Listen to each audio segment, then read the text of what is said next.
বাহিৰ বিননিৰে বিলীন বাহিৰ বিশাৰত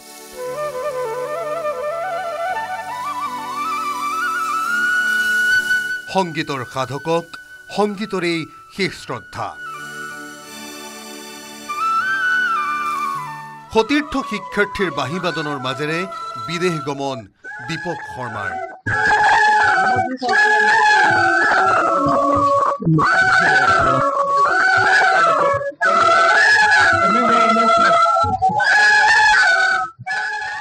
ৰোগৰ ৰণাংগনত যুঁজি যুঁজি মানুহজন গ'লগৈ থৈ গ'ল অশেষ বাঁহীৰ বৰণীয়া সুৰ বিমান বন্দৰৰ পৰা পুষ্প বৃষ্টিৰে আগবঢ়াই অনা হ'ল দীপক শৰ্মাৰ নশ্বৰ দেহ বাহিৰে কথা কোৱা মানুহজনক আজি বাঁহীৰ ধ্বনিৰেই জনোৱা হৈছে শেষ বিদায় দীপক শৰ্মা নামৰ জ্যোতিষ্মান জ্যোতিষ্কৰ বিদায় দিবলৈ গুৱাহাটীৰ অম্বিকাগিৰি নগৰৰ ঘৰখনত ভিৰ কৰিলে গুণমুগ্ধই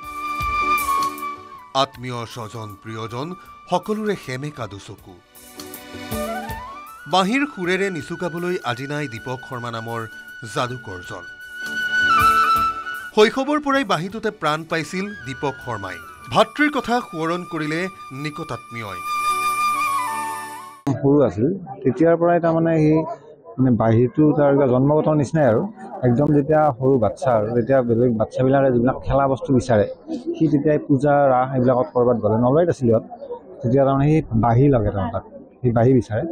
তেনেকুৱাকৈ তাৰমানে সি তেতিয়াৰ পৰাই বাঁহীটো বজাইছিল গাঁৱত আছিল তেতিয়া বনগাঁও হাইস্কুলত পঢ়িছিল গতিকে সেই সৰুতে একদম গাঁৱত বাঁহী বজাইছিল স্কুলবিলাকত ক'ৰবাত কিবা ফাংচন হ'লে তাক মাতি লৈ যায় বা গাঁৱৰ মানুহবিলাক আহি পেলাই মানে তাক বাঁহী বজাব দিয়ে এনেকুৱাকৈ সি তেতিয়াই গাঁৱৰ সেই অঞ্চলটো সি পপুলাৰ তেতিয়াই হৈছে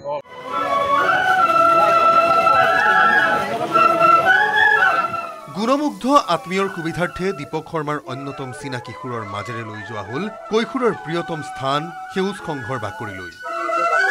তাতে শ্ৰদ্ধাৰ্ঘ নিবেদন কৰিলে বিভিন্নজনে গুৰুলৈ বাঁহীৰ টোন আগবঢ়াই কান্দি কাতৰ হ'ল শিষ্যগণ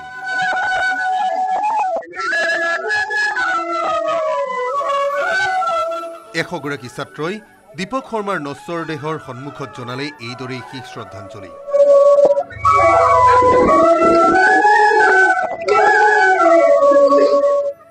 দীপক শৰ্মাক শেষ বিদায় জনাবলৈ অম্বিকাগিৰি নগৰত উপস্থিত হৈ চিকিৎসক সংগীত শিল্পী ডাঃ হিতেশ বৰুৱাই ক'লে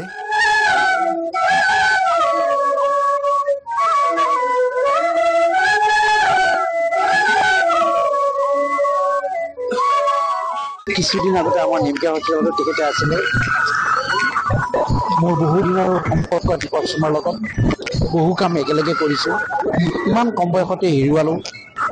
এইটো অসমৰ কাৰণে নহয় ভাৰতবৰ্ষৰ কাৰণে নহয় গোটেই বিশ্বৰ কাৰণে এক ক্ষতি কাৰণ তেওঁৰ যিখিনি প্ৰতিভা এই প্ৰতিভাখিনি ভাৰতবৰ্ষই নহয় সমগ্ৰ বিশ্বই স্বীকাৰিছে গোটেই বিশ্বই স্বীকাৰ কৰিছে একালৰ সংগীত সহযোগীৰ শেষ যাত্ৰাত উপস্থিত হ'ল কৃষ্ণমণি চুতীয়া কুমাৰ ভৱেশকে আদি কৰি বিভিন্নজন সৃষ্টিৰ আঁৰৰ মানুহজনক শ্ৰদ্ধাঞ্জলি জনাবলৈ পাই বৰ আৱেগিক কাৰণ মোৰ সৃষ্টিৰ আঁৰৰ মানুহজনেই আছে দীপক শৰ্মা কাৰণ 10জন মানুহৰ যদি নাম লওঁ মোৰ সৃষ্টি মোৰ কৃষ্ণমণি চুতীয়াৰ নামটো যদি অৰিহণা থকা মানুহ তাৰ মাজতো আছিল এজন দীপক শৰ্মা দাদা আজি কৃষ্ণমণি চুতীয়া হোৱাৰ অৰিহণা আছে দাদাহঁতৰ আৰু আমি বহুত স্মৃতি বিজড়িত আছে আমি ৰেলত গৈও বহুত দিল্লী চিল্লী এইবিলাকত আমি বিহুনাম গাই ঘূৰি ফুৰিছিলোঁ অসমৰ কাৰণে খুব দুখ লগা সময় হৈছে কাৰণ আমি কিছুদিন আগতে আমাৰ হিয়াৰ অতিকৈ মৰমৰ জুবিন গাৰ্গক হেৰুৱালোঁ গতিকে আজি আৰু যোৱাকালি আমি দীপক দাক হেৰুৱাব লগা হ'ল খুব বেয়া লাগিছে কাৰণ যোৱাকালি মই এই খবৰটো পাই খুব দুখ লাগিছে বিভিন্ন দল সংগঠনেও সেই শ্ৰদ্ধা নিবেদন কৰিলে অসমৰ অন্যতম আকৰলৈ আমাৰ অসমৰ ৰাইজৰ কাৰণে অসমখনৰ কাৰণে এটা বহুত বেয়া খবৰ যে আমাৰ অসমৰে এজন সুসন্তান দীপক শৰ্মা তেওঁ এজন বাঁহীবাদক আছিল আৰু তেওঁ আন্তৰ্জাতিক বাঁহীবাদক আছিল আৰু অসমৰ বিভিন্ন সুৰ বা বিভিন্ন অসমৰ গানৰ সুৰ তেওঁ পৃথিৱীৰ বিভিন্ন ঠাইত তেওঁ পৰিৱেশন কৰিছিল দীপক শৰ্মা নোহোৱা হ'ল আমাৰ কাৰণে এটা সাংঘাতিক অপূৰণীয় ক্ষতি লোক সংস্কৃতিৰ পথাৰখন জীপাল কৰি বলিষ্ঠভাৱে আগুৱাই নিয়াৰ নেতৃত্ব লৈছিল কিন্তু বেয়া খবৰ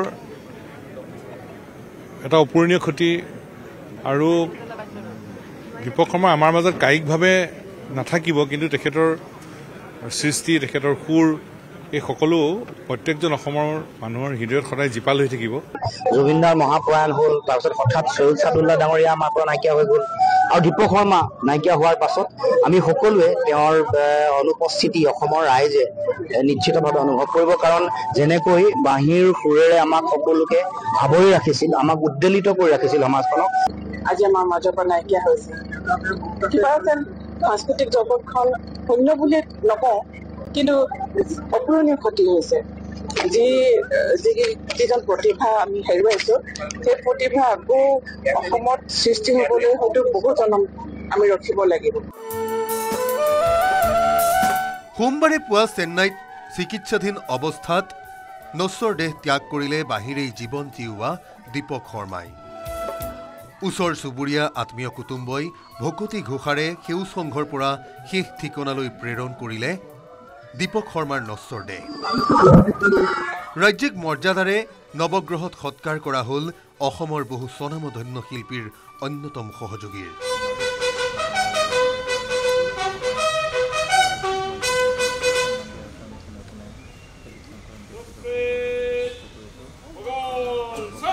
বাৰুদ আৰু বাঁহীৰ সমন্বয়ৰে পঞ্চভূতত বিলীন হ'ল দীপক শৰ্মা নামৰ অদম্য যোদ্ধা থৈ গ'ল অলেখ সুৰ অলেখ কথা অদেখা সৃষ্টিৰ অমূল্য সঁফুৰা